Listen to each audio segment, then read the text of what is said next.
మా ప్రియులు ఇంటి యజమానుడు ఈటే జాన్ మోజెస్ తన యాత్రను ముగించుకొని మీ వద్దకు చేర్చబడ్డాడు. అతను బట్టి కుమార్తెలు వారి భర్తలు వారి సంతానాన్ని బట్టి అలాగే కుమారుని జీవితంలో గొప్ప కార్యాలు జరిగించి వచ్చిన బంధువర్గాన్ని బట్టి కూడా జరుగుతున్న ఈ కూడికను ఆది అంతం అధ్యక్షత వహించి మీరు మహిమ పొందమని యేసు ప్రభు నామములో ప్రార్థిస్తున్నాం తండ్రి, ఆమేన్. పరిశుద్ధ పరిశుద్ధ పరిశుద్ధ ప్రభువా, వరదూతలైన నింవార్ని పగలారా, వరదూతలైన వరదూతలైన వరదూతలైన నింవార్ని పగలారా.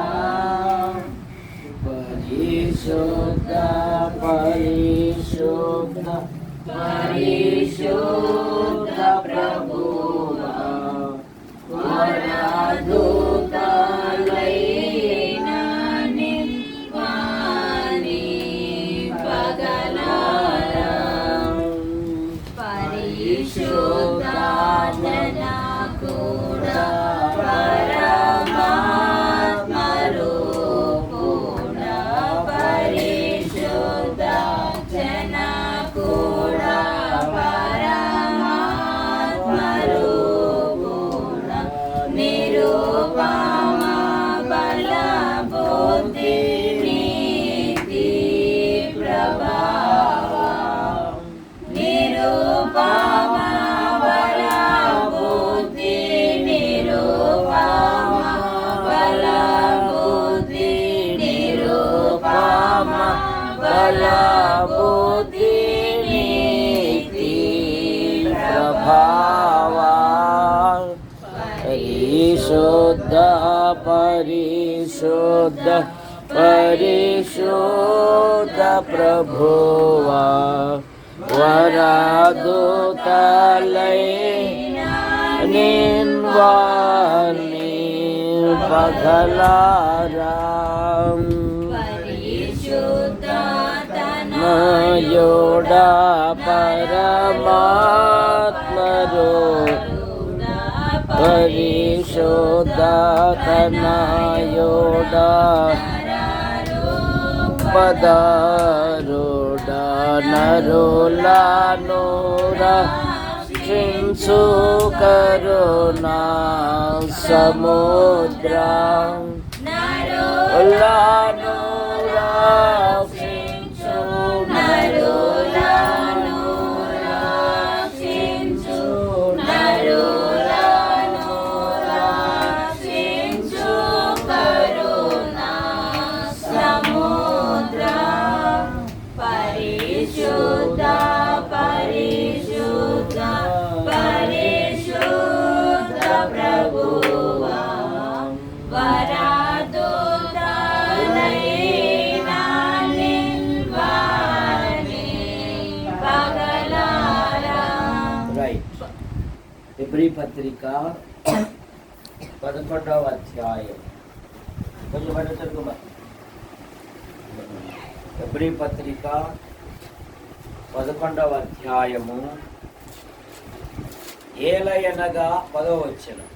ఏలయనగా దేవుడు దేనికి శిల్పియు నిర్మాణకుడై ఉన్నాడో, పునాదులు గల పట్టణము కొరకు అబ్రహాము ఎదురు చూచుచూ ఉండెను. ఈ ఇంటి యజమానుడు ఈటే జాన్ మోజెస్ గారు భూమి మీద తన యాత్రను ముగించుకొని ఆయన ప్రభు యొద్దకు చేర్చబడ్డాడు. క్రైస్తవ జీవితములో మరణము అనేది సహజం. క్రైస్తవుడు నిరీక్షణ కలిగిన వాడు. ఆ మధ్య ధనవంతుడు ఆసుపత్రికి వెళ్ళాడు. మామూలుగా మానవుని గుండె లబ్ డబ్ అని 2 శబ్దాలు ఇవ్వాల. డాక్టర్ గారు ఆ ధనవంతుని గుండెను పరీక్షిస్తా ఉంటే డాక్టర్ గారు నవ్వుతున్నారు. అప్పుడు పేషెంట్ అడుగుతున్నాడు, సార్ ఎందుకు నవ్వుతున్నారు, ఏం కథ అని. అయ్యా, సాధారణంగా మానవుని గుండె లబ్ డబ్ అని కొట్టుకోవాలి, కానీ నీ గుండె లప్ అనేది ఎగిరిపోయి డబ్బు డబ్బు డబ్బు అని కొట్టుకుంటుంది అయ్యా అన్నాడు. క్రైస్తవ జీవితంలో మరణము అనేది సహజం. క్రైస్తవుడు నిరీక్షణ కలిగిన వాడు. ఏమి నిరీక్షణ? ఇక్కడ కళ్ళు మూస్తే నేను అక్కడ కళ్ళు తెరుస్తాను. అబ్రహామును దేవుడు పిలిచాడు. అబ్రహాము 3 వదులుకున్నాడు. 1, తన ఇంటి వారిని, తన బంధువులను, తన దేశాన్ని వదులుకున్నాడు.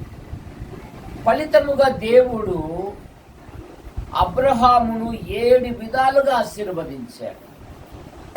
ఆదికాండం 12వ అధ్యాయం 1-2 వచనాలలో మనం చూస్తే అక్కడ అనేకమైన మాటలు కనపడతాయి. తర్వాత అబ్రహామును దేవుడు అన్ని విధములుగా ఆశీర్వదించాడు. 3వ మాట ఏంటంటే, అబ్రహాము తన కుటుంబాన్ని, తన వారిని దేవుని యందు భయభక్తులు చదవండి. ఆదికాండం 18-19. మంజులమ్మ మేడం బైబిల్లమ్మ కుమార్తె మంజుల మేడం అనుకుంటున్నావు, కానీ బైబిల్ చదవలేదు. బైబిల్ చదువుతుంది మళ్ళీ అదొకటి వదిలేపట్లయితే చదువు. జానమ చేసుకొడుకు 18వ వచనం 18-19.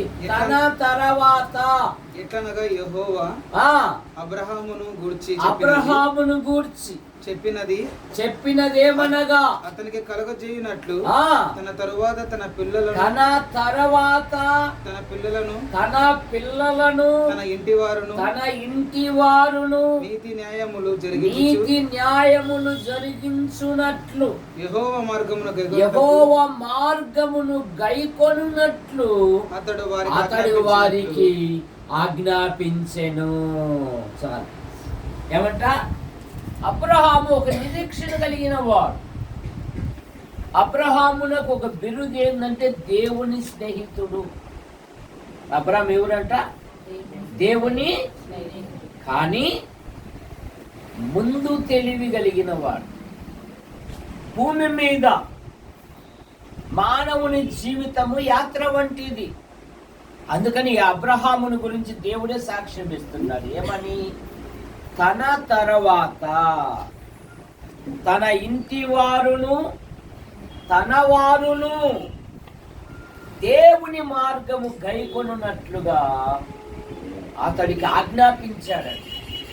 అందుకని అబ్రహాము ఇంటి యొక్క పెద్ద దాసుడు బావి దగ్గర తాను మోకరిల్లి ఒంటెళ్ళు కూడా మోకరింపజేసి ప్రార్థన చేశాడు. కుటుంబాలు వర్ధిల్లాలంటే ఉదయకాల ప్రార్థన ఉండాలి. కుటుంబాలు వర్ధిల్లాలంటే రాత్రికాల ప్రార్థన ఉండాలి. చిన్నప్పుడు మాకు బైబిల్ అమ్మగారు పాటలు నేర్పేవాళ్ళు. దేవ కావవే రాత్రి మమ్ములన్ అని పలికించేవాళ్ళు. ఇప్పుడు ఆ పాట పాడు అని ఈ అమ్మాయిని అడిగామనుకో వస్తుందా? అంతేగాని రాదు. చూసారా? కారణం ఏమంటే అప్పుడు మా తల్లిదండ్రులు ఏం చేసేవాళ్ళు అంటే మాకు ఇంత సదుపాయాలు కూడా ఉండేటివి కాదు. అంత కృష్ణాయిలు పుట్టి తొరి కొట్టము ఈతాకుల కొట్టాలి. కానీ మా తల్లిదండ్రులు సాయంత్రం అయితేనే ఒరే అన్నం రెడీ అయింది మనం ప్రార్థన చేసుకుందాం రాదా అనేవాళ్ళు. ప్రార్థన చెయ్యండి మాకు భోజనం పెట్టేవాళ్ళు కాదు. ఇప్పుడు అన్ని సదుపాయాలు వచ్చినాయి, అసలైంది లేదు. మొబైల్ ఫోన్ వచ్చింది, మాటలే లేవు. భార్య భర్తలకు, పిల్లలకు, తల్లిదండ్రులకు. పిల్లప్పుడైతే అన్నమంతా ఆడబెట్టుకొని ఏరా వాడు అలిగినాడంట, ఒబ్బా పోటుకోడు రాలే ఒక మాట అంటే నువ్వు అలుగుతావా, వచ్చి కూర్చోవా అని కూర్చోబెట్టి తినిపించేవాళ్ళం. ఇప్పుడు అట్లా కాదు, తింటే తిను, తినకుండా తినిపో, కొవ్వు నీకే పోరా అంటున్నారు. కానీ అప్పుడు అలా కాదు, అలిగినా కూడా వాళ్ళని మళ్ళీ పిలుచుకొని వచ్చి కూర్చుండేవాళ్ళు. అందుకని వారందరూ మంచి భక్తి మార్గంలో ఉండేవారు.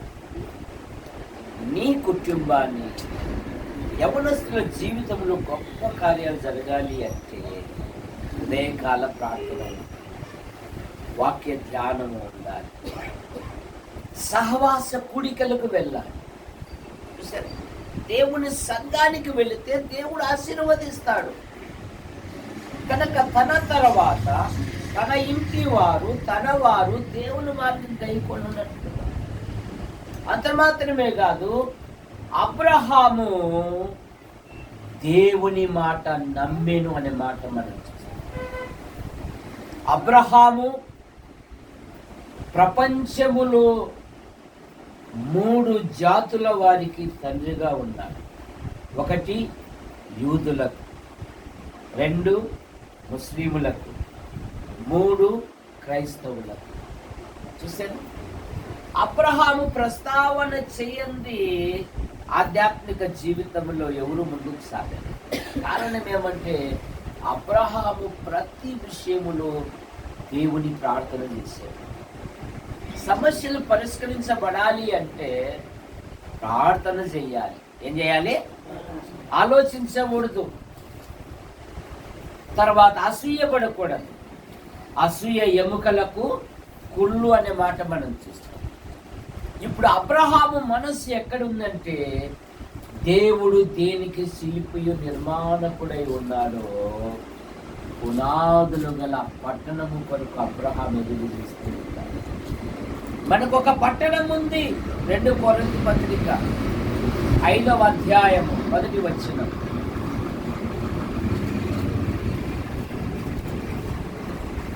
5వ అధ్యాయం 1వ వచనం. భూమి మీద మన గుడారమైన ఈ నివాసము శిథిలమైపోయినను చేతి పని కాక దేవుని చేత కట్టబడినదియు నిత్యమైన నివాసము పరలోకమందు మనకున్నదని మనం ఎరుగుదుము. మనకు ఒక పట్టణం ఉంది, పరలోకము నా దేశము, పరదేశి నేనిలా యాత్రికుడన్. ఎందుకంటే మనకు ఒక పట్టణం ఉంది.